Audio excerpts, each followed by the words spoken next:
What a mess. Where do we get off?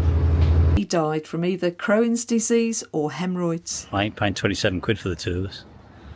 Which I don't think I've had for years. That's travelling really fast, that water. Unfortunately, it looks like it might be shrouded in scaffolding.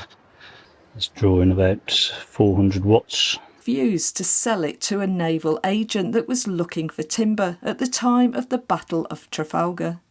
I helped this gentleman who was on his own open and shut the lock gates.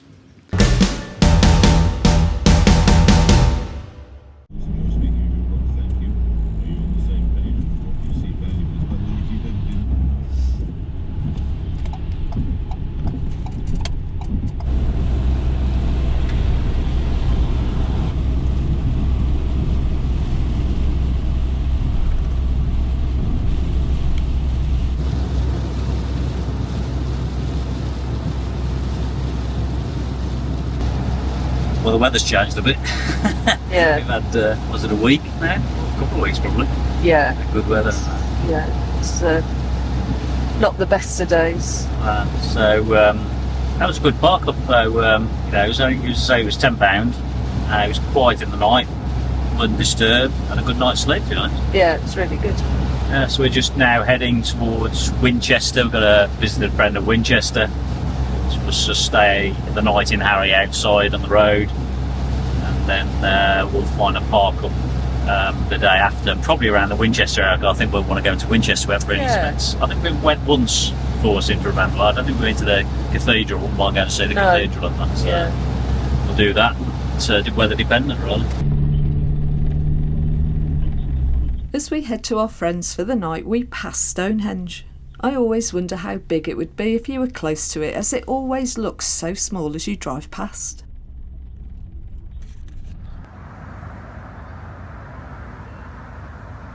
So there's a tip for you: don't park under a tree where there's crows nesting.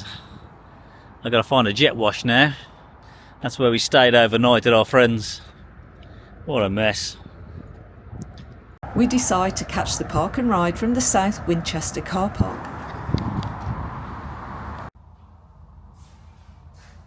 And it's really easy to pay by simply using the Ringo app that Stu has already downloaded. Where do we get off? So we get off at St George's Street. It's right by the cathedral. So that was just £3.50 and you got a free They gave me a inclusive ticket. That's not bad, that isn't it?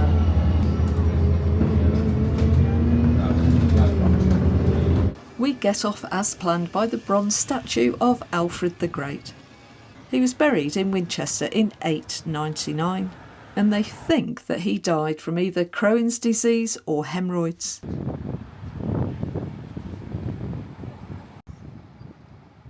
We decide to head to the cathedral, as Stu's always wanted to go inside, although there are plenty of shops on the way that delays us. It's a really impressive structure from the outside, but we were hit with an obstacle. That being our wallets. Wow, £13.50 to get in. It was free when we went to Rouen. Everyone welcome. So that's £13.50 for an adult to get in. Then you can visit as many times you want in a year. You'd only visited once. It's free in Rouen and places like that. I don't get it. Really don't. I'd love to go in there, but I ain't paying 27 quid for the two of us. So with the cathedral visit abandoned, what else is there to do but have an early lunch at Pret-a-Manger? We're devouring mac and cheese, which I don't think I've had for years. I don't think I've had mac and cheese. What's that? Swedish meatball hot wrap. So we're split in half-half. It's a good way, actually, half-half. Yeah. Spicy.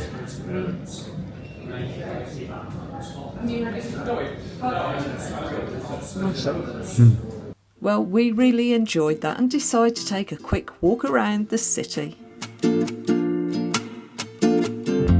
These brick-built almhouses were founded in 1607 from money bequeathed in 1586 by Peter Simmons, who was a wealthy Winchester merchant. the endowment provided for the care of 6 old men, 1 matron and 4 boys, and the maintenance of 1 scholar at Oxford. We believe it's now an assisted living building.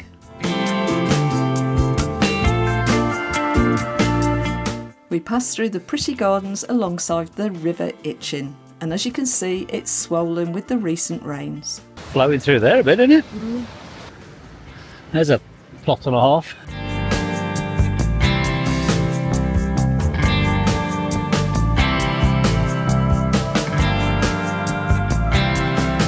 That's travelling really fast, that water.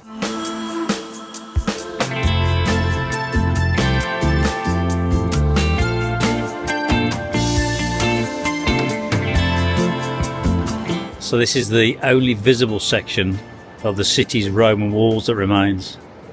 3rd century AD. And it's time to catch the bus back to Harry and go and find our parkup for the night. And we're back to where we started with our mate Alfred.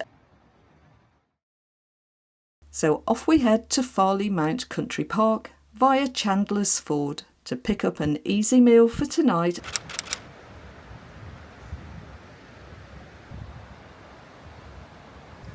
So we've just come back from Winchester, went down to Chandler's Ford because I wanted to go to the garage where there was a jet wash to get all the bird muck off the Harry that had been deposited overnight. The only thing is I suspect there'll be a load of it on top, so I need to do that when I get home because I can't get up there. I need to get the ladders up there because it can be quite corrosive, bird poop. We just got some food and we've just come sort of north of Chandler's Ford for the night. Yeah, it's been a good day. Good day. Hasn't rained, which is good. The park and ride in Winchester is really good. It's £3.50 to park car and get on, and any passengers just gets a free ticket off the bus driver to be able to get there and back. So I'm not quite sure if you rock up with a minibus whether you could get 6 to 10 12 people in there for £3.50. I don't know if it is. It's really good value for money, but I thought that was really good. So we're just going up the track here where we've parked. There's looks to be a monument up here. Unfortunately, it looks like it might be shrouded in scaffolding. The wind's picked up here, so I can't get the drone on. But we're going to take a look anyway. That's some monument to a horse. So the site's named after the horse named Beware Chalk Pit. Apparently the horse belonged to Paulette St John, who was a 3rd Earl of Basingstoke. And apparently the horse carried the owner to a racing victory in 1734. But apparently just a year after, it fell into a chalk pit during a fox hunt. How tragic for the horse. What a shame. I hope they found him. Spencer, a spaniel, missing. Apparently if you approach him, he'll run off. There's Harry parked up. I just moved him slightly, just to get him out from directly under the tree, just in case the wind picked up overnight. So Jane's got this little device that warms the milk up for her coffee. It's drawing about 400 watts. So that's whisking the froth in the milk up and it heats it. It takes about 3 minutes to be warmed. Yeah, just take that off the top of there.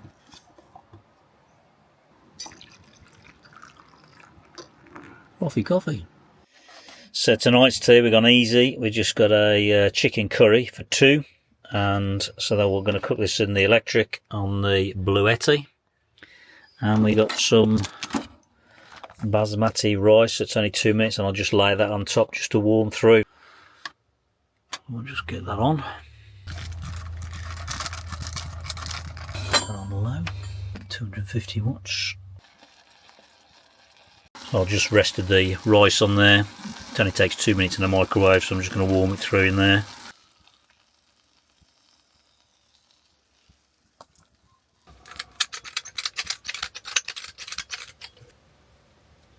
That's nice. So I managed to charge the Bluetti back up because it got drained from the cooking the other day. For all the miles we've done, it doesn't take that long, to be honest. So we're just finishing off with a cup of tea.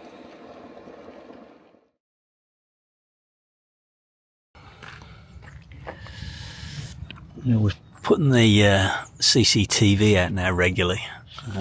Makes it a lot easier if we hear a noise outside to just go and put the app on and have a see what's there. We don't get the alerts because I haven't got it connected to a data mobile SIM, but it really makes it a lot easier.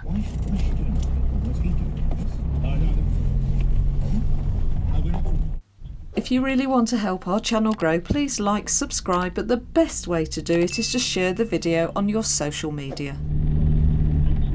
Now there's quite a few car parks in this area that seem suitable for a one-night stopover. Today we're heading to a National Trust place called the Vyne, which is a Tudor house. A quick stop along the way at some services and we take the opportunity to ditch some rubbish. This service station got these big red recycling bins which are pretty good, and they have black bins for rubbish.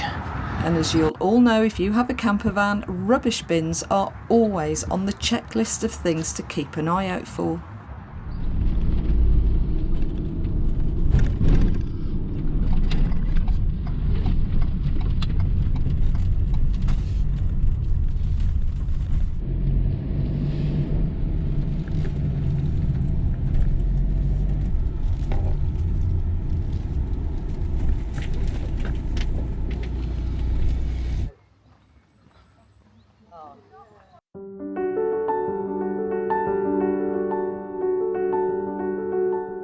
We first take a look around the gardens as the house isn't open yet, and it seems like there are longer walks if you want more of a workout. But today, the gardens are enough for us. Beans, herb garden here.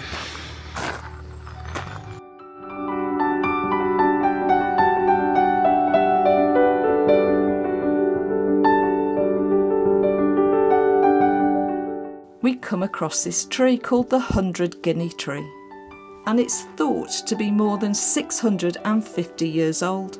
It's believed that the tree gained its name after William John Shute, who planted it and refused to sell it to a naval agent that was looking for timber at the time of the Battle of Trafalgar. When Shute refused the first offer of £100, the agent returned the following day and offered 100 guineas. Sadly, fungal decay has slowly hollowed out the trunk, which provides shelter for invertebrates and bats, which I hope that I don't see today.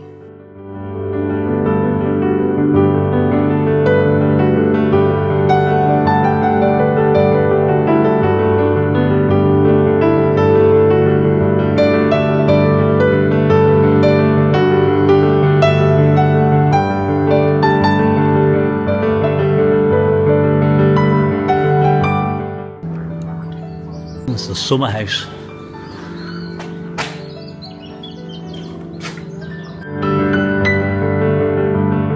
The house itself originates from the 16th century and has gone through several owners. Royalty has visited the house as well, with both Henry VIII and Elizabeth I staying at this location. The house itself was 3 times larger than the remaining part that we see today. Unfortunately, you're not allowed to take videos, so pictures only. And the knowledgeable National Trust members were on hand to give colour to its history, as they always do.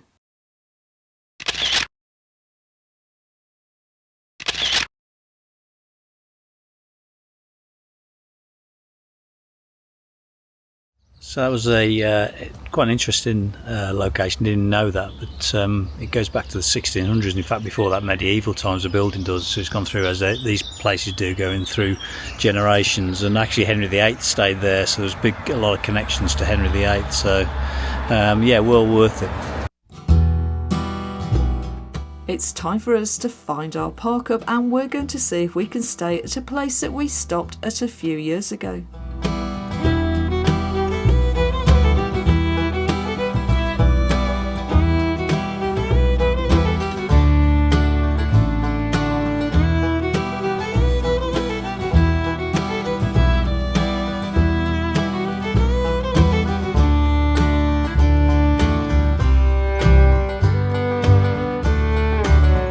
and it looks like just a couple of motorhomes are here, so it's all good and a great location for a night stop.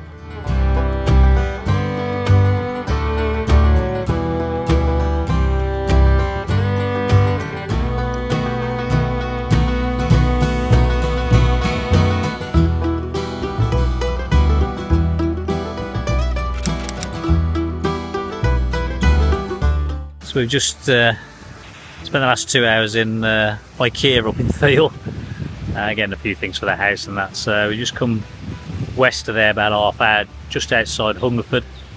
Little spot we've been to before in the very early days actually. The canal and passing barges through the loch provide a great backdrop in the sun.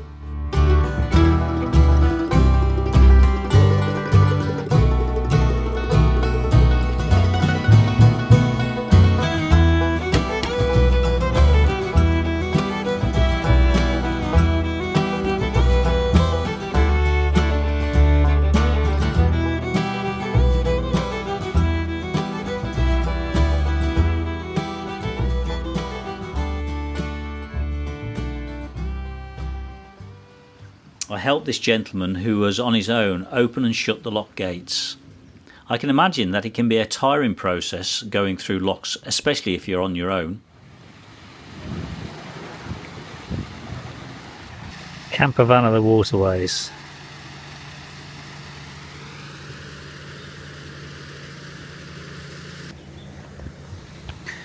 Well, I've helped out.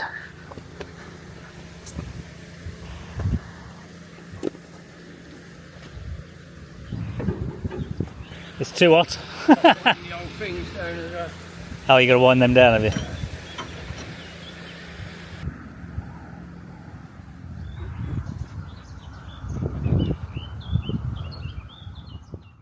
I guess that's why it's called a narrowboat, as fortunately he only needed to open gates on one side. If the boat goes through. It does, doesn't it? Otherwise it's 4 gates for you.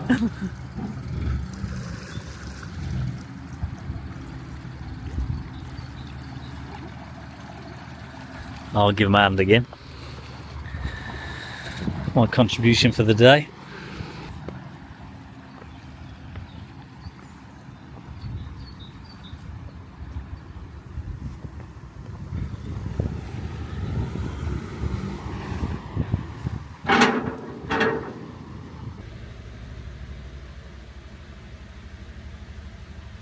We don't have the back of the van open very often, but when you get the right place, with the sun in the right direction, the canal, it's fantastic to be honest. I catch up watching a few channels I follow on YouTube, one being the Sand Van, who are a couple that have built their own van out in Australia. In the description I have listed a few channels we follow you may want to check out. It's one of the advantages of barn doors, which is a big debate whether it's the barn doors or the flip up, but the barn doors makes it quite private from the side and that. So you've got this little window.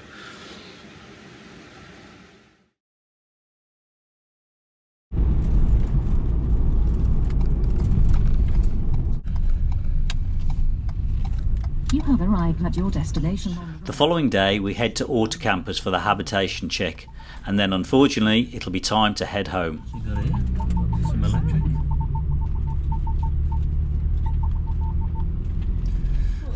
Don't know.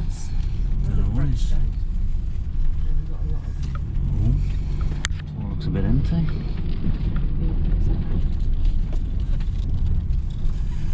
So we've just left Autocampers where it had a habitation check where I dropped it in this morning. It's a great example of you really should consider having regular checks on your van and your leisure side. They do a whole series of checks, including exchanging the water in the flushing out the water in the grey, and the water tank itself, so the 2 tanks, but a whole host of other tests. And to highlight a couple of issues that I probably wouldn't have found, there was a fuse that had actually gone, and something I didn't realise, there was a fuse gone that was stopping the solar charging the vehicle battery.